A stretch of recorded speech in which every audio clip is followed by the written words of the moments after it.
টের পান নাই আপনারা? রাজশাহী বিশ্ববিদ্যালয়ের ছাত্র দলের ভিপি ভোট পাইছে 3000 আর শিবিরের ভিপি ভোট পাইছে 12,500।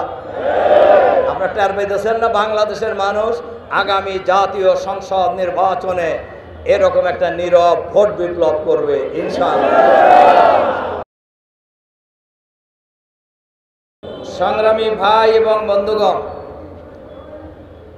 জুলাই বিপ্লবে প্রায় 2000 লোক জীবন দিয়েছেন, প্রায় 40,000 লোক আহত হয়েছেন, পঙ্গু হয়েছেন, চোখ হারিয়েছেন, কান হারিয়েছেন, পা হারিয়েছেন, হাত হারিয়েছেন। অনেকেই মানবতার জীবন যাপন করছে। এই ধরনের একটি গণ অভ্যুত্থানের পর আবার দাবি আদায়ের জন্য রাজপথে নামতে হবে, এটা বাংলাদেশের মানুষ কোনো সময় আশা করে নাই।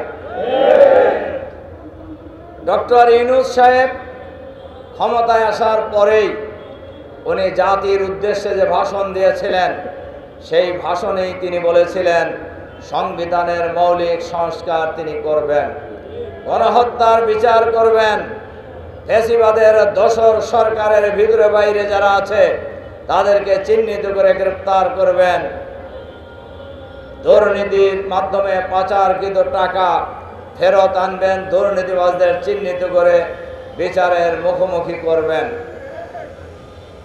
আর যে মৌলিক সংস্কার উনি করতে চেয়েছিলেন, 6টি কমিশন উনি গঠন করেছিলেন। সংবিধান সংস্কার কমিশন, নির্বাচন সংস্কার কমিশন, পুলিশ সংস্কার কমিশন সহ 6টি কমিশন সরকারের পক্ষ থেকে গঠন করা হয়েছে এবং সেই কমিটিগুলি দীর্ঘদিন ধরে এই দেশের লক্ষ কোটি টাকা খরচ করে কাজ করছেন। এই কমিশন কাজ করার পর জুলাই সনদের স্বাক্ষরও ইতিমধ্যেই হয়ে গিয়েছে।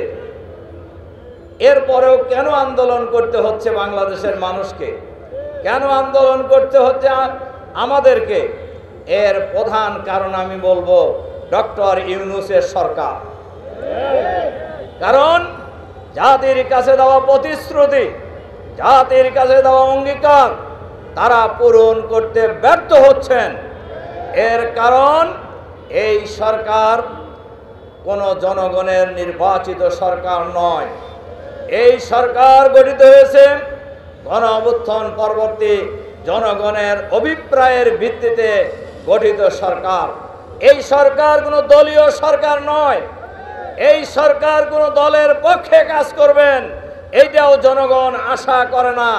কিন্তু আমরা লক্ষ্য করছি সকল দল ঐক্যমত পোষণ করলেও একটি দলের অমতের কারণেই এই প্রশাসন, এই সরকার, এই অন্তর্বর্তীকালীন সরকার সেই সিদ্ধান্ত বাস্তবায়নে করার ক্ষেত্রে বারবার গড়িমসি করছে বলেই জাতি আস্তে আস্তে সংকটের দিকে ধাবিত হচ্ছে।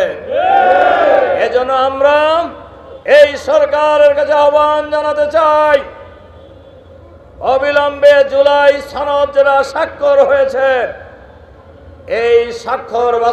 এই জুলাই সনদ বাস্তবায়নের জন্য অবিলম্বে নভেম্বরের মধ্যেই গণভোট দিতে হবে।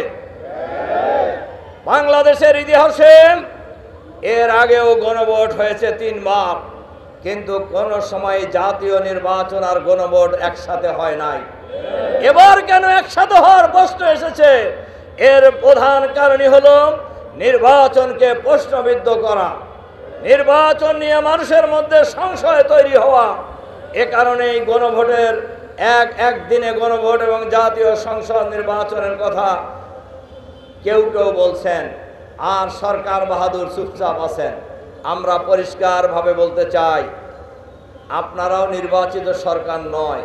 আবার যাদের কথায় আপনারা লাফালাফি করতেছেন তারাও এমন কোনো দল না। তারা যদিও 5ই আগস্টের পর দেশের মালিক ভাব হয়ে গেছে তাদের, তবে একটু কমছে এখন। ডাকসু, রাকসু, চাকসু আর জাকসু নির্বাচনের পর একটু ভাব কমছে না? সংগ্রামী ভাই এবং বন্ধুগণ, আমরা বলি জনগণ যদি তাদেরকে ভোট দেয় আমাদের কোনো আপত্তি নাই, তারা সরকার চালাবে। কিন্তু ভোটের আগেই নিজেরা সরকার সরকার ভাব, এই ভাব বাংলাদেশের জনগণ মেনে নেবে না। তার কারণ এখন যে সরকার আছে, সরকারকে বলবো, জুলাই বিপ্লব যে হয়েছে এটা কোনো দলের নেতৃত্বে হয় নাই, এটা কোনো নেতার নেতৃত্বেও হয় নাই। এই জুলাই বিপ্লব হয়েছে ঢাকা বিশ্ববিদ্যালয়ের ছাত্ররাই আন্দোলন শুরু করেছে কোটা সংস্কারের দাবিতে। সেই দাবিতে যখন জুলুম নির্যাতন চালানো হয়েছে, পাখির মতো গুলি করে হত্যা করা হয়েছে ছাত্রদেরকে, সেই সময় বিশ্ববিদ্যালয়ের শিক্ষক, কর্মকর্তা, কর্মচারী, রিক্সাওয়ালা, ভ্যানওয়ালা, ঠেলাওয়ালা, সকল শ্রেণী পেশার মানুষ, দল, মত, জাতি, বর্ণ, ধর্ম নির্বিশেষে ঐক্যবদ্ধভাবে প্রতিরোধ গড়ে তোলার মধ্য দিয়ে দীর্ঘ 16 বছরের ফ্যাসিবাদী শাসনের অবসান ঘটিয়েছে। ফ্যাসিবাদী সরকার পদত্যাগ করে মামুর বাড়ি পালিয়ে যেতে বাধ্য হয়েছে। কিন্তু ওই জনগণ এখন আছে না নাই? সুতরাং সরকারকেও বুঝতে হবে, সব দলকেও বুঝতে হবে, এই জনগণ এখনো আছে। শহীদ হয়েছে মাত্র 2000, আহত পুঙ্গ হয়েছে মাত্র 40,000, আর বাকি কোটি কোটি মানুষ এখনো জীবিত আছে না? কোন ফ্যাসিবাদের বিরুদ্ধে অতীতে যেমন বাংলাদেশের মানুষ ঐক্যবদ্ধ প্রতিরোধ গড়ে তুলেছে, আবার যদি কেউ ফ্যাসিবাদ কায়েম করতে চায় তাহলে সেই ফ্যাসিবাদের বিরুদ্ধেও বাংলাদেশের মানুষ ঐক্যবদ্ধ প্রতিরোধ গড়ে তোলার জন্য প্রস্তুত আছে। কাজেই এ কথা কারোর ভোলা উচিত নয়। এই দেশ কারোর বাপেরও না, কোনো পরিবারেরও না। এই দেশ হলো বাংলাদেশের 18 কোটি মানুষের দেশ। এই দেশ 18 কোটি মানুষের দেশ। এই দেশ কিভাবে পরিচালিত হবে এটা নির্ধারণ করবে বাংলাদেশের 18 কোটি মানুষ। আর সরকারের কাছে আমরা বলবো, আইন শৃঙ্খলা পরিস্থিতি উন্নত করার জন্য জুলাই বিপ্লব হয়েছে, এখনো আমাদের বোনেরা ধর্ষিত হচ্ছে বাংলাদেশের গ্রামে গঞ্জে। জুলাই বিপ্লব হয়েছে, এখনো মিটিংয়ে বাধা দেওয়া হচ্ছে। জুলাই বিপ্লব হয়েছে, এখনো দলীয় করণের ভোট সরকারের মধ্য থেকে যায় নাই। আমাদের ডক্টর মাসুদ বলেছেন, এক সময় দলকানা লোকেরা প্রশাসনে ছিল, সেই দলকানা লোকদের পরিণতি কি হয়েছে এটা আপনাদের জানেন, পুলিশ কর্মকর্তারাও জানেন, সিভিল প্রশাসনের লোকেরাও জানেন তারা কোন দুরবস্থায় আছে। আবারও যদি এই দলীয়করণের চিন্তায় আপনারা ব্যস্ত হয়ে যান, আমাদের কাছে খবর আছে কোনো কোনো জেলার ডিসি কোনো সিদ্ধান্ত নেওয়ার আগে ওই জেলার এক নেতাকে জিজ্ঞাসা করে, সবাই চাপ দিতেছে আমি এখন কি করব। তা আপনার তো ডিসি থাকাই উচিত না, আপনার ডিসি থাকা উচিত নয়, আপনার সচিব থাকার যোগ্যতা নেই, আপনার উপদেষ্টা থাকার কোনো অধিকার নেই। আপনারা দলবাজি করার জন্য এখানে এসেছেন, দলবাজি করলে আমাদের মতো রাজপথে নেমে আসেন। দলবাজি করার ইচ্ছা যদি কোনো উপদেষ্টার থাকে, দলবাজি করার ইচ্ছা যদি কোনো সচিবের থাকে, দলবাজি করার ইচ্ছা যদি কোনো নির্বাচন কমিশনারের থাকে, দলবাজি করার ইচ্ছা যদি কোনো পুলিশ কর্মকর্তার থাকে, তাহলে রিজাইন করে আমাদের সাথে রাস্তায় আসেন। কত বড় বাহাদুর আপনি, কত পাকা রাজনীতিবিদ, তখন আমরা দেখাবো। কিন্তু সরকারের অফিসে থেকে একটা দলের পক্ষে কাজ করবেন আর বাংলাদেশের মানুষ বসে বসে আঙ্গুল চুষবে, এটা মনে করার কোনো কারণ নেই। বাংলাদেশের মানুষ এখন যথেষ্ট সচেতন, সবারই বোঝা উচিত। ঢাকা বিশ্ববিদ্যালয়ের নির্বাচনের আগে একজন টকশোতে একজন সিনিয়র নেতাকে জিজ্ঞাসা করছেন যে ভাই আর 3 দিন পরে তো, মানে উপস্থাপক জিজ্ঞাসা করছেন যার 3 দিন পরে তো ডাকসু নির্বাচন, কি বুঝতেছেন? কেন ছাত্রদল পূর্ণ প্যানেলে বিজয়ী হবে, মানে কি বাহাদুরি ভাব দেখছেন না? এরপরে বলছে যে কেন আপনারা কিভাবে বুঝলেন যে ভোট তো এখনো হয় নাই, কেমনে বুঝলেন যে পূর্ণ প্যানেলে বিজয়ী হবে? ছাত্রদল ছাড়া মানুষ আর কাক ভোট দিবে, মানে কি জমিদারি ভাব আর কি, মানে মানুষ বাধ্য ওনাদেরকে ভোট দিতে। ওই দিন শেষ হয়ে গেছে ভাইরা আমার, ওই দিন বাংলাদেশে আর নাই। ওই দিন ভুলে যান, ওই দিন ভুলে যান, ভুলে যান, ভুলে যান, ভুল করবেন। এর বান নাই আপনারা। রাজশাহী বিশ্ববিদ্যালয়ের ছাত্র দলের ভিপি ভোট পাইছে 3000 আর শিবিরের ভিপি ভোট পাইছে 12,500। আপনারা টের পাইতেছেন না? বাংলাদেশের মানুষ আগামী জাতীয় সংসদ নির্বাচনে এরকম একটা নীরব ভোট বিপ্লব করবে ইনশাআল্লাহ। এজন্য আমরা সরকারের কাছে আহ্বান জানাতে চাই,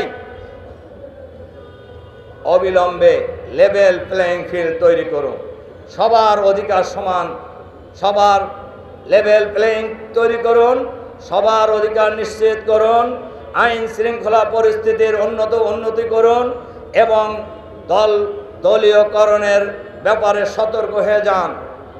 অবশ্যই দলীয়করণের ব্যাপারে সতর্ক হতে হবে, নইলে স্বৈরাচারী ফ্যাসিবাদী প্রশাসনের বিরুদ্ধে বাংলাদেশের জনগণ যেভাবে রাজপথে ঐক্যবদ্ধ লড়াই করেছে, আপনাদের বিরুদ্ধেও আগামী দিনে বাংলাদেশের মানুষ রাজপথে লড়াই করার জন্য নেমে যাবে। তখন কিন্তু কেউই আর পালানোর জায়গা পাবেন না। এদের আসুন আমরা আগামী দিনে জুলাই সনদের বাস্তবায়নের জন্য নভেম্বরের মধ্যে জাতীয় সংসদ নির্বাচন দিতে হবে, গণভোট দিতে হবে, নভেম্বরের মধ্যেই গণভোট দিতে হবে। গণভোটের ভিত্তিতে জুলাই সনদের ভিত্তিতে আগামী মধ্য ফেব্রুয়ারি জাতীয় সংসদ নির্বাচন নিশ্চিত করতে হবে। লেভেল প্লেইং ফিল্ড তৈরি করতে হবে, গণহত্যার বিচার দ্রুত শেষ করতে হবে, আইন শৃঙ্খলা পরিস্থিতির উন্নতি করতে হবে, প্রশাসনকে নিরপেক্ষ ভূমিকা পালন করতে হবে। এই দাবি যদি করা না হয়, আমাদের যে আন্দোলন চলছে, এই আন্দোলন চলতেই থাকবে আগামী দিনে ইনশাআল্লাহ। এই আন্দোলন কেউ ঠেকাতে পারবেন না। সেই আহ্বান জানিয়ে প্রশাসনকে নিরপেক্ষ, সরকারকে নিরপেক্ষ ভূমিকা পালন করার আহ্বান জানিয়ে আমার বক্তব্য এখানে শেষ করছি। আল্লাহ হাফেজ। বাংলাদেশ জিন্দাবাদ, বাংলাদেশ জামাত ইসলামী জিন্দাবাদ। আসসালামু আলাইকুম।